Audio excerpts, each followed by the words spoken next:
Hey everyone, welcome to Navigating Business, a business podcast hosted by the U.S. Pan Asian American Chamber of Commerce through the Community Navigator Pilot Program of the Small Business Administration, or the SBA.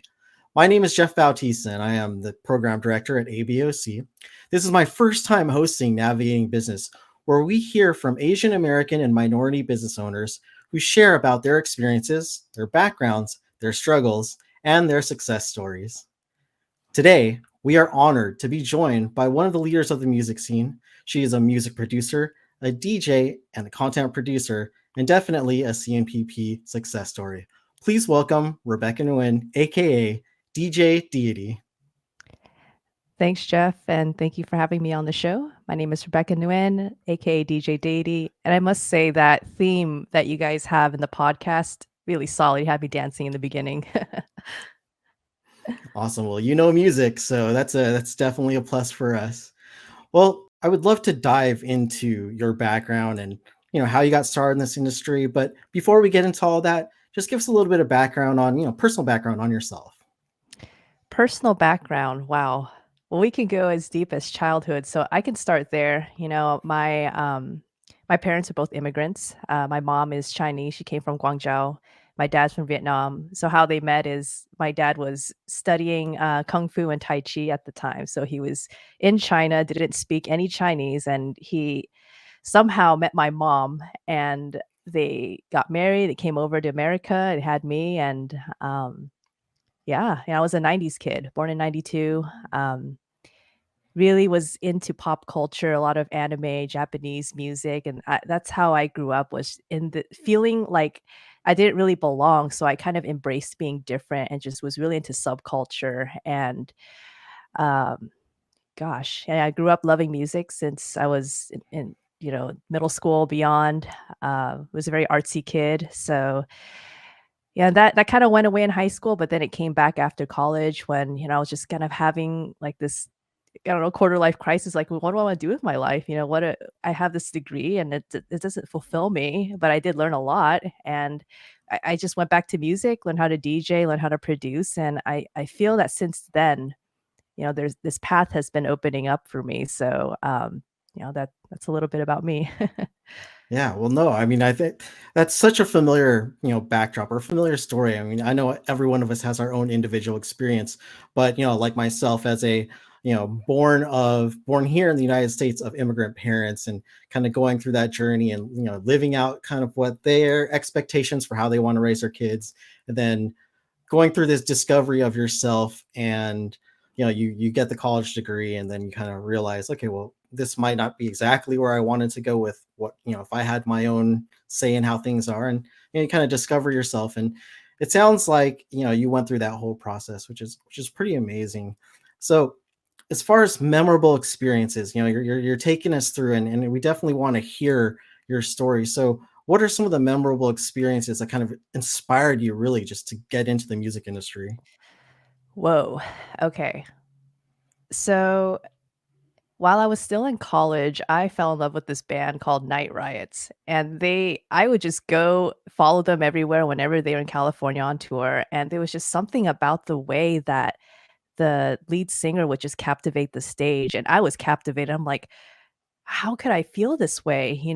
"How is it possible that I'm feeling this way right now?" And I just loved it, and that their music got me through college because I would commute from, Orange County to UCLA, long drive, like an hour and a half each way, and I would just have their music on repeat. I learned how to sing, being in the car, just singing along, and, but I didn't really think that I was gonna get into music at that time.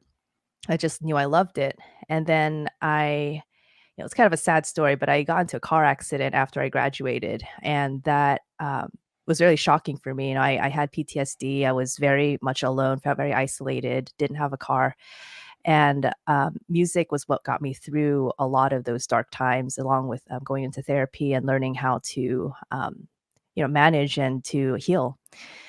And so I I discovered, this, DJ on Facebook. She was this, like, 70-year-old Japanese lady, and she learned how to DJ when she was, a grandma aged, and I thought, that's really cool, and I started getting into electronic music at this time, and I thought, "Well, that why can't that be me?" So, the car accident was kind of a blessing and a curse because with the settlement money, I was able to buy my DJ gear and take lessons, and, that was in 2017, and after that, the rest was history. Wow, that's definitely a story, and yeah, it's one of those things where it's the mystery of it all and how it came to fruition. It's certainly an inspiring story to hear. Going to the business side of things, as you know, this is part of the Community Navigator Pilot Program or the CNPP. So I want to know, how did you hear about the CNPP and how did you get involved? So, one day I was checking my email and I got this message inviting me to this networking breakfast with the Asian Business Association of Orange County. And I looked at it and I'm like, well, there's this code that I can, get a free breakfast and go and network with people. And I've never done anything like this before. I just kind of took it as a sign from the universe, like, let's try this out. So then I went and I was so nervous, and I'm like, "Oh no, we have to stand up and do like an introduction." And I said I was a DJ, and then people were approaching me and they actually wanted to talk to me about that after, and I even got a gig out of that. Um, and then after that, I started to just go to more of these meetings and really just broke out of my comfort zone of just playing gigs, with, nearby shows and with people that I knew. And I wanted to dive into like the business side of things because I have no business background. And coming here through the ABOC and then learning about all these programs with CNPP, it actually boosted my confidence in a way and like stretched or exercised parts of my brain in a way that really helped me grow my business in a positive way. So, Oh, yeah. that's so awesome to hear because, similarly for me, I went to college for computer science. I did the corporate thing, and I just, there's always kind of that weird fire inside where I wanted to shoot out and do something on my own. So when I finally did do that, I didn't even realize there were sorts of, programs or organizations where I could kind of do that because, it's nothing that was brought to my attention ever, especially since I was kind of schooled in one certain area or one industry. And so yeah, to kind of wake up and see like, wow, there is this community out there, there are these organizations, there are these resources, and something like what CMPP provides. Going back to your first meeting there, I know these meetings have a training aspect. Do you remember what the training topic was back then? Oh, this was last year. Gosh, I can't remember. I think it had to do with uh, minority certifications. It might have been that, or it might have been. I think it That's had to do with right. certifications. Yeah, it was. I Yeah, definitely went to one or two of those. So that was in the beginning, and I think the second one I went to was, I think a woman named Rhonda. She was explaining OC workforce, and that that's was how I right. got the grant. So yeah. Yeah, tell us a little bit about that.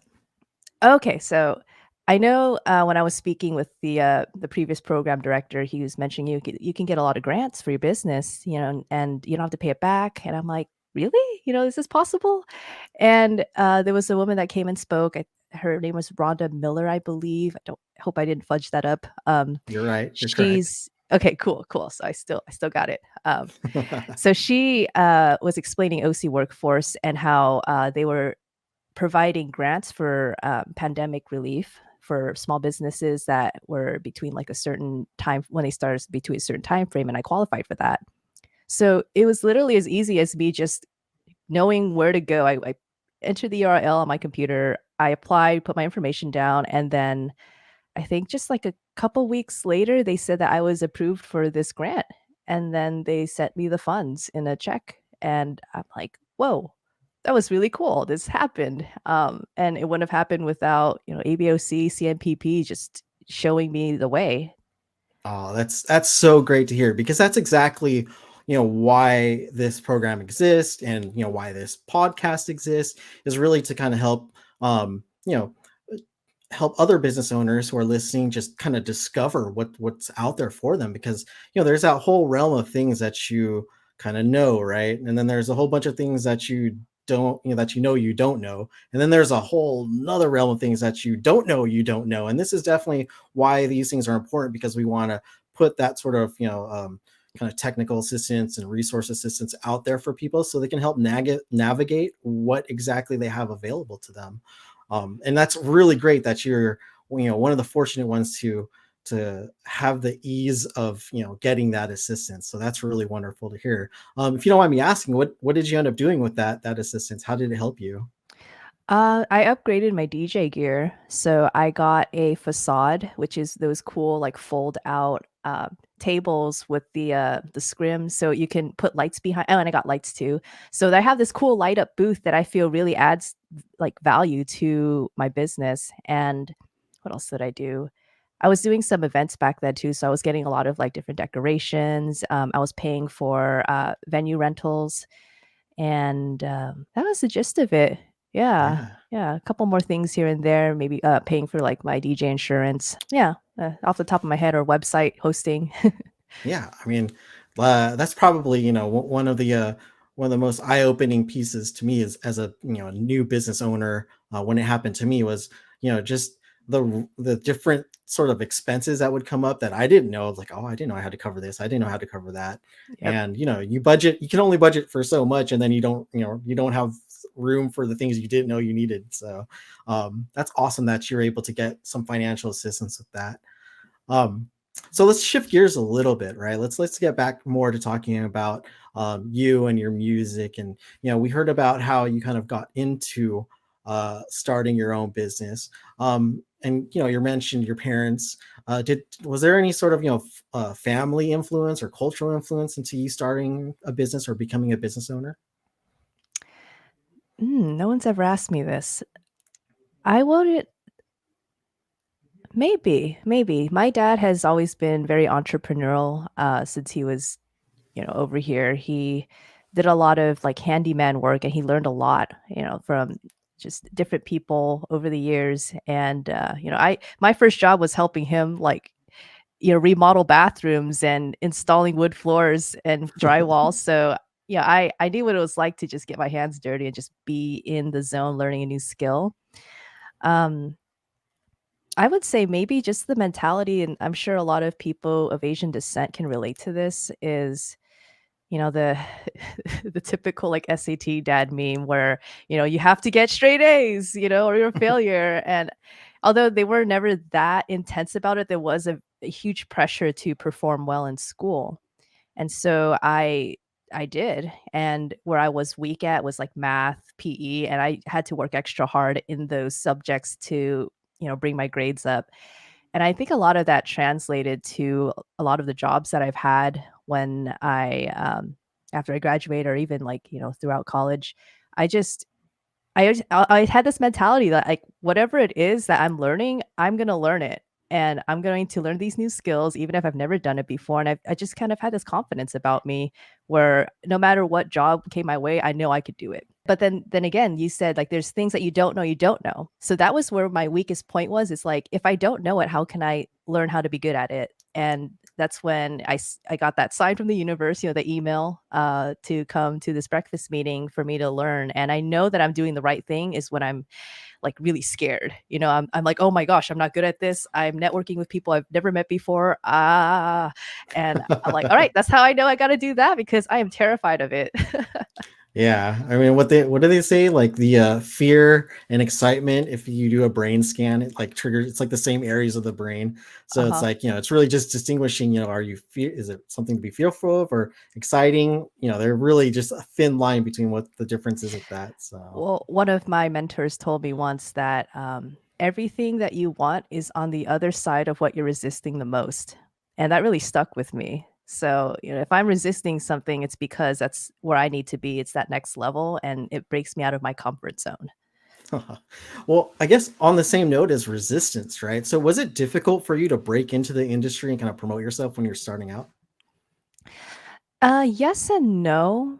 I was very lucky, I feel, because a lot of the gigs that I've got just came from me like walking down the street, like true story. So the first paid gig I've ever got was during the art walk in downtown Santa Ana, I used to live down there, so I would walk around, just check out all the different art, and I walked by this door and I heard music, and I'm like, "I'm gonna check that out." So I walk in, I go up the stairs, and it's this barber shop, and I was like, "Oh, I'm so sorry. I didn't know that. I don't know if this is a public thing or private thing." They're like, "No, come on in, come on in." So I ended up talking to this gospel rapper who was getting his hair done named Clemmy, and he was so open and so warm and so welcoming, and he wanted to get to know what I did. I'm like, "Well, I'm a DJ," and he's like, "Well, let's get you some gigs."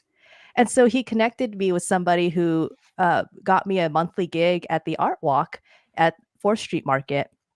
At the time, it was my first gig, so I didn't really know how to value myself. It was a lot of work for a little pay, but at the same time, I was really glad to have that because it did get me a lot of experience doing that gig. So I'm very grateful for that. So that is a true story. I just walked into a barber shop, and that's how I got a gig.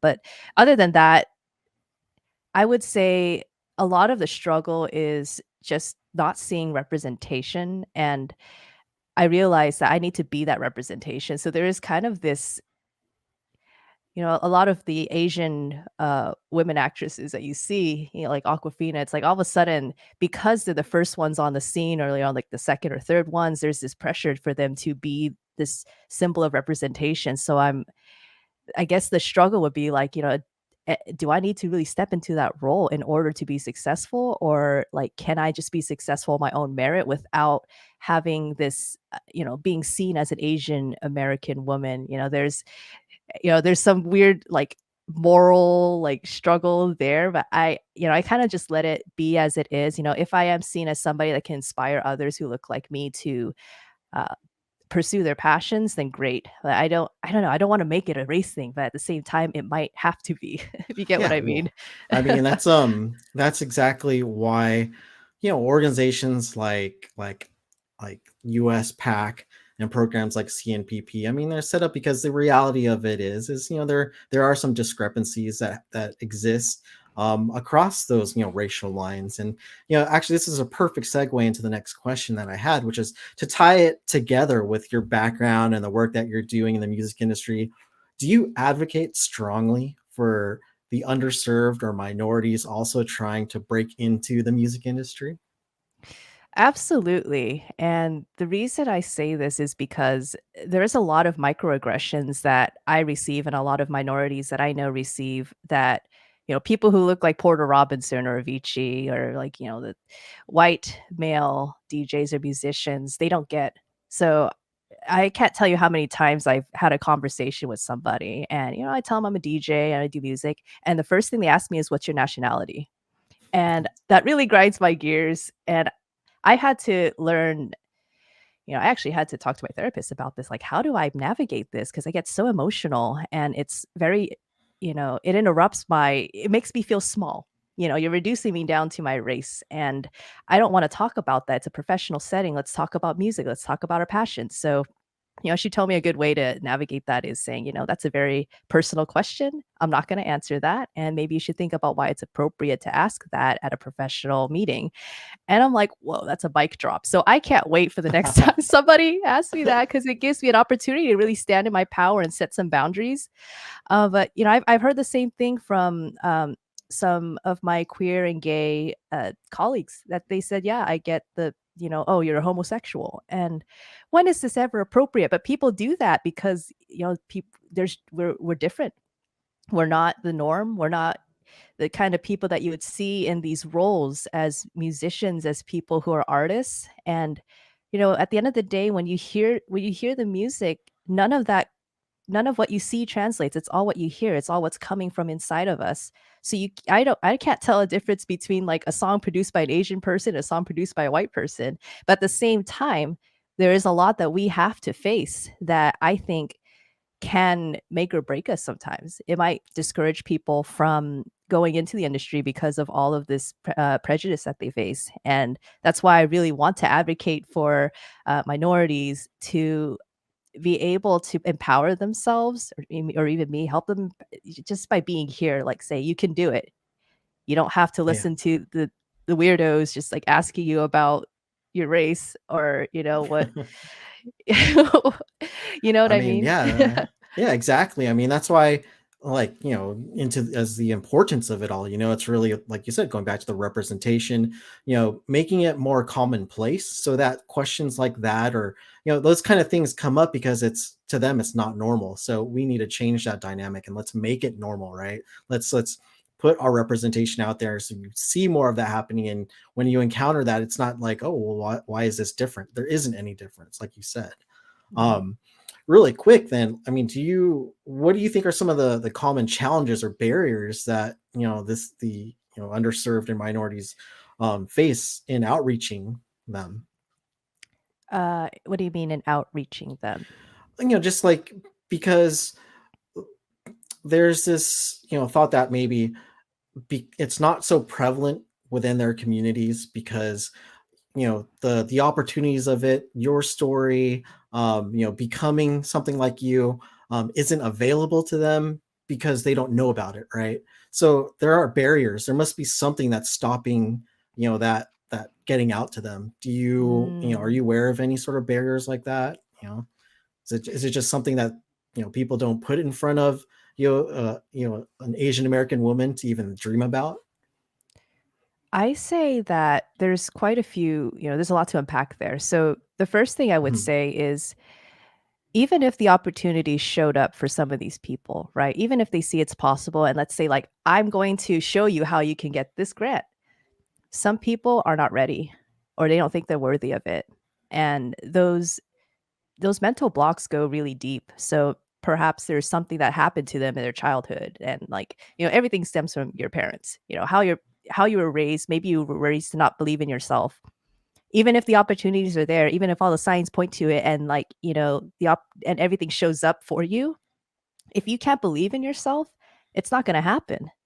It needs to Mhm. come from within first. And that spark of inspiration, that guiding force needs to come from an inner motivation. And I feel that so many people who are minorities have had that agency taken away from them, or it had been, crushed because they look different or they act different or they, like people members of the same sex. And it's just very much, it's very tragic. And I think that people, when they get past that though, that's when things do start to open up. So for me, a lot of the struggle was with my mental health, especially with the car accidents. And, Mhm. I was in a very dark place. I found that spark of hope just by welcoming it, listening to the music and finding something that did give me a sense of peace.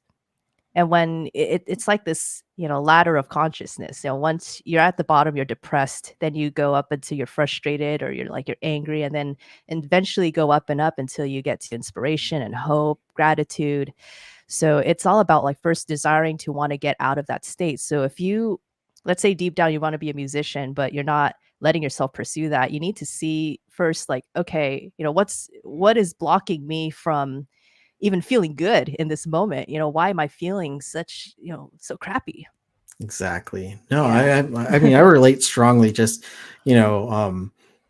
myself, as self-doubt has always been, and I think for a lot of people is a barrier, right? And that self-doubt, when you dig a little bit deeper, yeah, like you said, it kind of stems back to my parents as immigrant parents. They had that view of the American dream, and there's kind of this template that you need to follow to achieve what that is in their definition of what the American dream is. And when myself, I'm a business owner, and I set out on my own. I left the corporate world back in 2007. So I've been at it for a while now. And my parents weren't exactly thrilled. They're like, you went to school, you got the college degree, you had a good high paying job. Why did you leave it to start your own business? Um, and that's where that kind of self-doubt takes a little bit of root, because they're just trying to be protective, but at the same time they don't realize that, okay, well, they are creating a barrier by putting that kind of negative impression on everything. And I imagine that's what maybe a lot of especially Asian American children, or young entrepreneurs are probably facing when they're making that decision. This was part 1 of episode 5, a business podcast hosted by the U.S. Pan-Asian American Chamber of Commerce through the Community Navigator pilot program of the Small Business Administration. Please join us next week for part 2. Thank you.